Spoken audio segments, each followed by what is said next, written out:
I married the same man 7 times. He had divorced me 7 times for his first love, just so he could spend vacations with her freely, and so she wouldn't have to deal with rumors or gossip. The first time we divorced, I tried to stop him by hurting myself. I ended up in the hospital, but he didn't even come to see me. The second time, I lowered myself to apply as his assistant at his company, just so I could see him more. By the sixth divorce, I had already learned to pack my things quietly and leave our apartment without a fuss. My meltdowns, my constant giving in, and my numb compromises only led to one thing: him coming back to marry me on schedule, and repeating the same old games. Until now. When I heard that his first love was returning to the country, I handed him the divorce papers first. As usual, he made a plan to remarry me later, but this time, he had no idea that I was leaving for good. Larissa's back. Let's get a divorce. I handed Jeff West the divorce papers I had already signed, my face calm and unreadable. For a second, his expression froze, but he quickly recovered. He then signed his name on the papers with practiced ease. It was the first time I had offered him the papers instead of the other way around. Still, just like the last 6 times, he said casually, "Once she leaves in a month, I'll remarry you." In the past, that line would never have been enough to curb my insecurity. I would make him swear an oath or sign a contract, anything to feel safe. This time, I felt nothing. I had no desire to respond at all. "Helen, are you even listening to me?"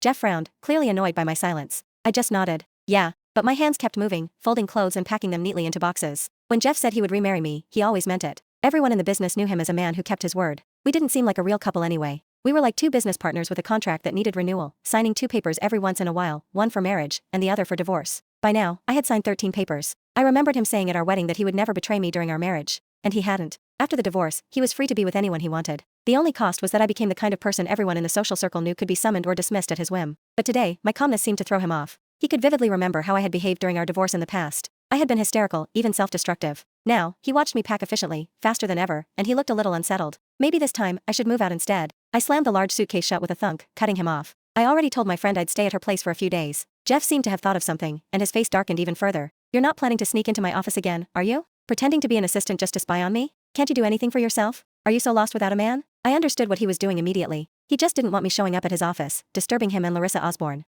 After all, she was only back for a short visit. Jeff would always hire her to be his chief assistant, staying close to him at all times. After our second divorce, I had applied and got hired as Jeff's assistant. I carried his favorite caramel latte, heart racing with hope, as I pushed open the door to his office. Instead, I found him leaning back in his chair while kissing Larissa, who was sitting on his lap. I lost it. I lunged at Larissa, fist swinging, and Jeff slapped me to the floor. People had gathered outside the office, peeking in. Everyone assumed I was still the CEO's wife, so their eyes were full of judgment as they looked at Larissa. To spare her from gossip, Jeff ignored my tears, snatched my bag, and dumped everything on the floor. The divorce papers lay there like a warning sign, announcing to the world exactly what our relationship was. From then on, every time Jeff and I divorced, he made it public on social media. Everyone knew Jeff loved Larissa. I was just the shameless woman who refused to leave his side. But this time, Jeff's worry was unnecessary. I grabbed my suitcase without hesitation. "Don't worry. I won't bother you two again." Jeff looked at me suspiciously for a moment until I pulled the suitcase handle and stepped toward the door. Then, he reminded me a little anxiously, "We'll get remarried on the 13th next month."